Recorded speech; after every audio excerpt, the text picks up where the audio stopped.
안녕하십니까. 이번에 AWS 람다와 S3를 이용한 이미지 서버 구현에 대해서 테크톡 발표를 맡게 된 모더의 자이의 이승현입니다. 제 발표의 순서를 간략하게 말씀을 드리자면, 일단 EC2와 S3를 이용한 이미지 서버 구현을 할 거고요. 거기다가 람다라는 서비스를 추가해서 이미지 서버 구현, 그리고 마지막으로는 아마존 클라우드 프론트 서비스를 추가해서 이 네 가지를 사용한 온디맨드 이미지 리사이징 아키텍처라고 하거든요. 이 네 가지 쓰는 게. 그것까지 설명드리고 발표를 마치도록 하겠습니다. 우선은 EC2와 S3를 이용한 이미지 서버 구현을 먼저 설명드릴 건데요. 각각의 역할을 설명을 먼저 드릴게요.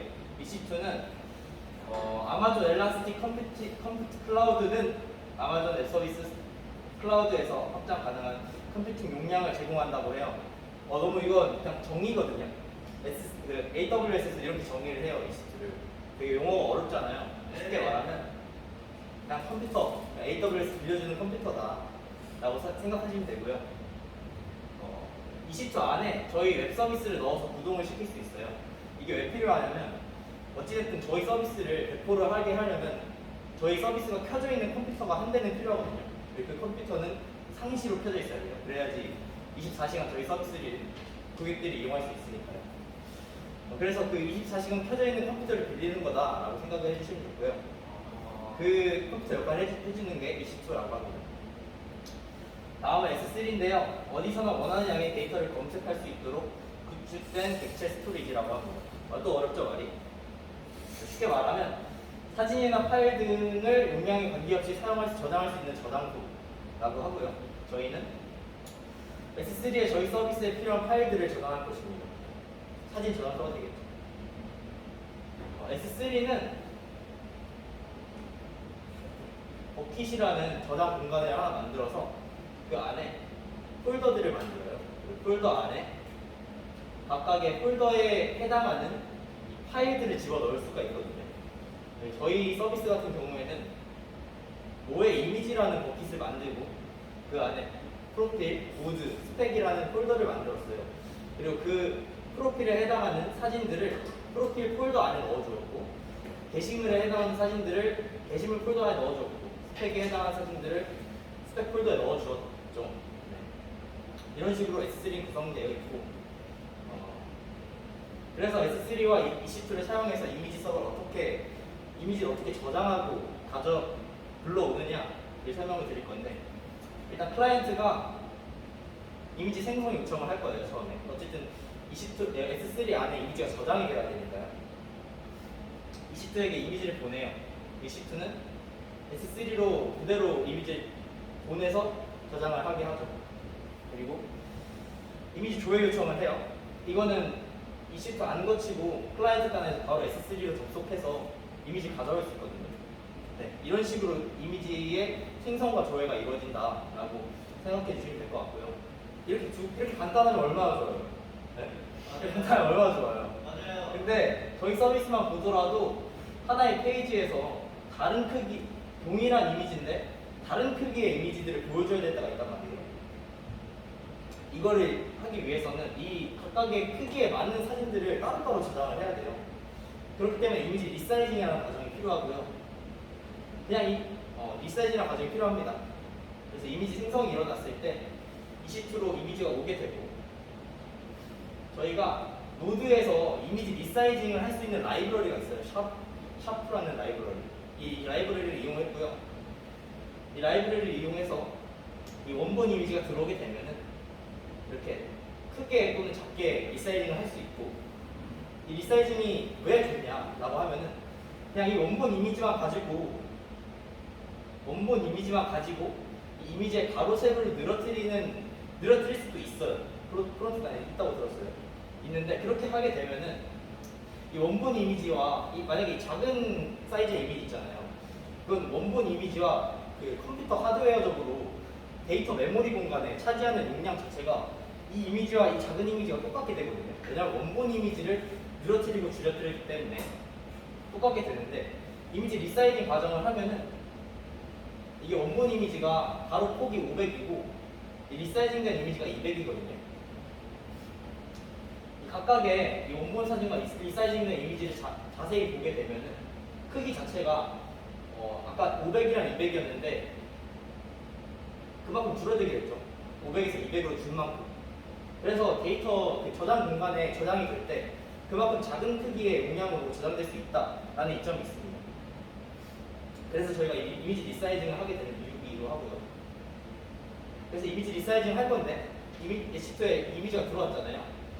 샤프라는 라이브러리로 만들어진 함수를 이용해서 리사이징을 하고 S3에 저장을 하게 됩니다. 이런 식으로 저장을 할 수 있어요. 이미지 리사이징 해서. 근데 이 방식의 문제점이 뭐라고 생각하십니까? 유진이. 잘 모르겠습니다. 네. 두 가지가 문제점이 있는데 일단 첫 번째로는 이 시트가 너무 많은 일을 한다는 거예요.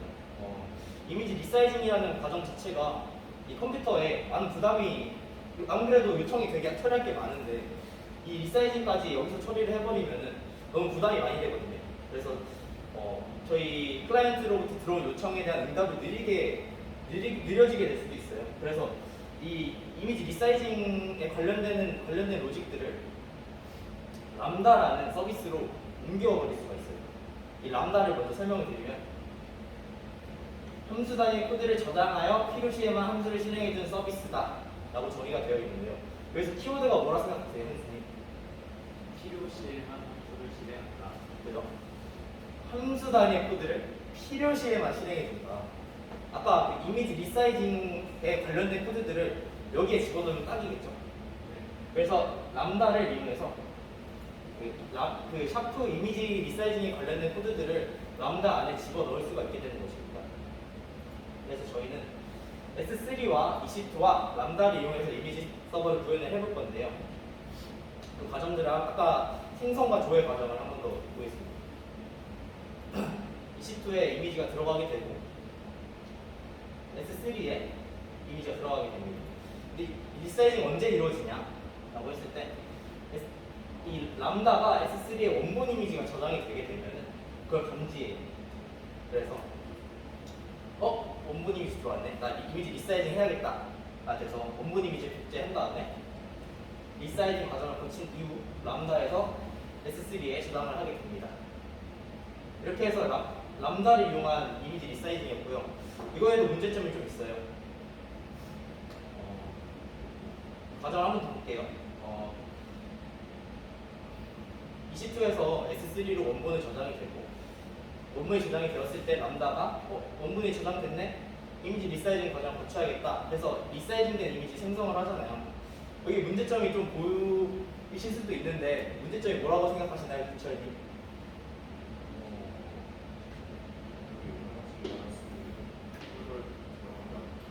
잘 안 들립니다. 원하지 않는 폴더에 이거 각각의 폴더에 잘 넣을 수 있어요. 이 크기에 맞는 폴더에. 조한님 뭐라고 생각하세요? 리사이징하고 안 쓰이는 이미지가 있을 수도 있을 것 같아요. 그럴 수도 있죠. 이게 사진이 한 장일 때는 그렇게 크게 문제될 것이 없다라고 생각을 할 수 있거든요. 근데 이 사진이 만 장이라면 4만 장이 생기는 거거든요.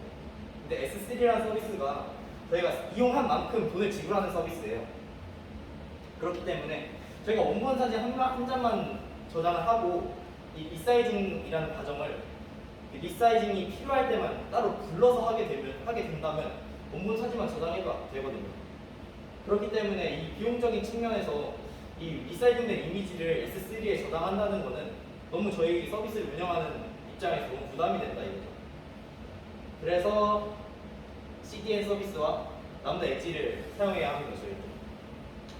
이 CDN 서비스 중에 클라우드 프론트를 사용을 했어요. 저희는. 정의는 HTML, CSS, 자바스크립트 및 이미지 파일과 같은 정적 및 동적 웹 콘텐츠를 사용해서 더 빨리 배포하도록 지원하는 웹 서비스라고 하는데요. 기능을 세 가지 정도 있는데 캐시 서버 역할을 할 수 있다. 이건 뒤쪽에서 설명을 더 드릴게요. 지리적으로 분산된 여러 개의 서버, 웹 콘텐츠를 사용해 가까운 곳에서 전송함으로써 전송 속도를 높인다. 이게 뭔 말이냐면 저희가 CDN 서비스를 이용하게 되면은 서버 여러 개를 좀 빌려주거든요. AWS 측에서. 그래서 서울에서 저희 이미지 리사이징에 관련된 요청을 보내게 되면은 서울에서 가까운 서버에서 그에 대한 응답을 해주고 부산에서 이미지 리사이징 관련된 똑같은 요청을 보내게 되면은 부산에서 가까운 서버에서 이미지에 대한 요청에 대한 응답을 보내주게 됩니다. 그렇기 때문에 이제 가까운 곳에서 전송해준다 요청에 대한 응답을 라고 이해해 주시면 되고 오리진 서버 앞단에 위치해 오리진 서버에 오리진 서버에 미치는 영향을 줄여 트래픽 급증을 처리할 수 있다 라고 하는데 앞전에는 S3에 이미지 요청을 할 때 있잖아요. 이미지 얻을 때 그때 S3에 바로 접근을 했단 말이에요. 근데 이제부터 클라우드 프론트를 이용한 이미지 서버 구현은 이미지 S3에 바로 접근을 하지 않고 클라우드 프론트한테 요청을 할 거예요. 그렇기 때문에 그리고 사실 S3에 이미지를 여러 번 요청하게 되면은 그 요청한 쿼리 수만큼 저희가 돈을 또 부담을 해야 되거든요. 만약에 악의적으로 똑같은 사진을 만 번을 요청을 할 거예요. 나쁜 마음을 먹은 사람이 우리 서비스 망하게 해야겠다 하는 반복문으로 만 번 요청을 해요. 그러면은 그 만 번에 해당하는 쿼리 수대로 저희는 돈을 내야 되잖아요. 너무 억울하잖아요, 그런 부분들. 근데 그런 부분들을 이 CDN 서비스가 막아줄 수 있다, 앞단에서. 얘 지금 여러 번 요청 너무 많이 보낸다. 얘 좀 이상 행동을 하네? 너 이제 보내지 마. 라고 해줄 수 있는 역할을 해줍니다. 그래서 어떻게, 람다 엣지부터 설명드릴게요. 람다 엣지는 앞에서 나온 람다랑 같은 역할을 하며 클라우드 프론트에 들어갈 수 있는 버전의 람다라고 생각하시면 됩니다. 마찬가지로 람다 엣지 또한 샵이라는 라이브러리를 이용한 이미지 리사이징 함수를 당연히 집어넣을 수 있고요. 이 람다 엣지와 클라우드 프론트를 엮어서 하나의 요청에 대한 응답을 해줄 수 있는 뭔가 응답을 할 수 있는 서비스로 만들 수가 있어요. 아무튼 이미지 생성은 앞에 거와 마찬가지로 20초 거쳐서 S3에 저장. 근데 특이점은 리사이징된 이미지를 S3에 저장하지 않아도 됩니다. 그렇기 때문에 이미지 리사이징에 필요한 더 추가적인 비용들을 내지 않아도 된다. 되고요. 이미지 리사이징된 이미지 요청을 했을 때 아까도 설명드렸듯이 S3에 바로 요청을 하는 것이 아니라 클라우드 프론트를 거쳐서 요청을 하게 된다. 그래서 클라우드 프론트가 이 요청을 받고 S3 이미지 리사이징을 해야 되니까 리사이징이 필요하려면 원본을 받아야 되네. 원본 좀 줘봐. 원본을 S3로부터 받게 됩니다. 그래서 이 람다 엣지에서 원본에 대한 사진을 리사이징을 하고요. 리사이징된 사진을 클라이언트한테 보내게 됩니다. 이런 식으로 요청과 응답이 이루어지게 됩니다. 아까 앞에서 캐시에 대한 얘기를 했는데 리사이징된 이미지에 재요청을 하게 되면은 이 클라우드 프론트는 아까 한번 요청에 대한 응답을 했기 때문에 리사이징된 이미지를 가지고 있거든요. 그렇기 때문에 S3를 거치지 않고라도 내가 가지고 있으면 내가 줄게 해서 줄 수가 있게 되는 거죠. 이게 되게 좋은 게 실제 성능적으로 매우 좋거든요. 이게 왼쪽에 있는 게 1.41초 걸렸어요. 이게 최초 요청으로 S3를 거쳐서 리사이징을 람다에서 하고 클라이언트한테 준 거거든요. 그거에 대한 시간이 1.41초예요. 그리고 이게 이미 그 리사이징된 이미지에 대한 재요청이거든요. 재요청이 이루어지게 되면은 캐시 서버 역할을 하기 때문에 가지고 있는 이미지 줄 수 있다라고 말씀드렸잖아요. 그래서 20.98ms가 나와요. 실제로 67배 정도 빠른 효과를 볼 수 있거든요. 그렇기 때문에 성능적으로 매우 우수해진다라고 설명드릴 수 있습니다. 그래서 제가 지금까지 말씀드린 걸 좀 요약하면서 발표를 마치자면 EC2와 S3를 사용해서 이미지 서버를 구현할 수 있다. 근데 이 문제점은 EC2에 많은 부하가 간다. 그래서 서비스의 요청에 대한 응답이 느려질 수 있다. 그래서 이미지 리사이징에 관련된 코드들을 람다에 넣을 수 있다. 그래서 리사이징에 관련된 부분들을 람다가 어느 정도 해결해 줄 수 있다. 그리고 방금 이 세 개를 이용해서 이미지 이미지 서버 구현을 하면은 문제점이 S3에 리사이징된 이미지까지 저장을 하게 돼서 비용적인 부담이 크다. 그걸 해결하려고 클라우드 프론트를 이용했다가 되겠습니다. 그리고 이 네 가지를 사용해서 이미지 서버를 구현하는 것을 온디맨드 이미지 리사이징 아키텍처라고 하게 됩니다. 4기분들은 더 구글링 많이 하셔가지고 좋은 아키텍처, 좋은 이미지 서버를 구현하셨으면 좋겠습니다. 감사합니다. 여기까지.